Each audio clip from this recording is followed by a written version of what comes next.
So ayan guys, ito yung cylinder head ng ating Toyota 1RC. So na-replace na siya. Ayan, okay na, na-replace na ito. Pero gusto ko lang ipaalam sa inyo, ibahagi sa inyo, pag nagbabaklas kayo ay wag na wag kayong agad-agad hahatol, no? Nang kagaya nito, nahatulan agad ng full replace. Pero kung makikita mo dito sa ating cylinder head gasket, ay wala namang tama. Ayan walang lusot.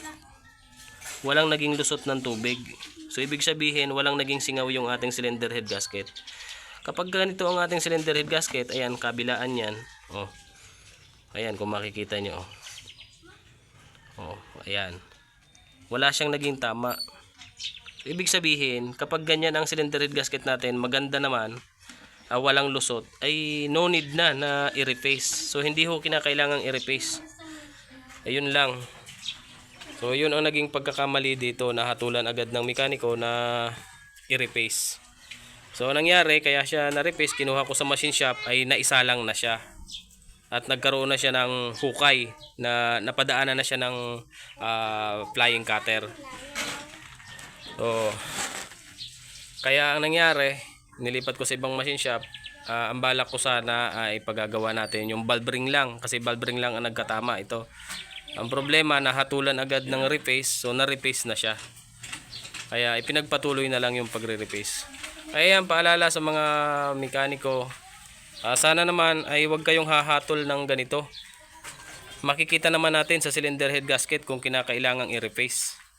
So wag naman nating hatulan agad ng replace para lang tayo ay kumita, no?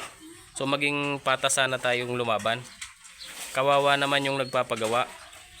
So hindi pa naman siya dapat i-replace, pero ini-replace. So nangyari, mas napalaki tayo ng gastos.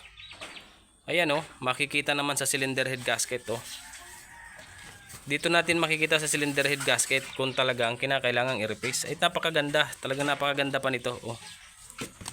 So ano pa nga bang magagawa natin? Naisalang na sa machine. Ayan So yun lang, paalala lang sa mga mekaniko, wag namang hahatol-hatol agad. Hahatulan nyo agad ng replace. Tingnan nyo muna yung cylinder head gasket kung may tama ba o wala. Kagaya nito, wala namang katama-tama yung cylinder head gasket. Tapos nahatulan ng replace, edi sayang, ninipis yung ating cylinder head. So mangyari pa, kapag napakapal ang replace, ay maaaring tumama yung balbula doon sa piston, no? Pwede silang magpang-abot.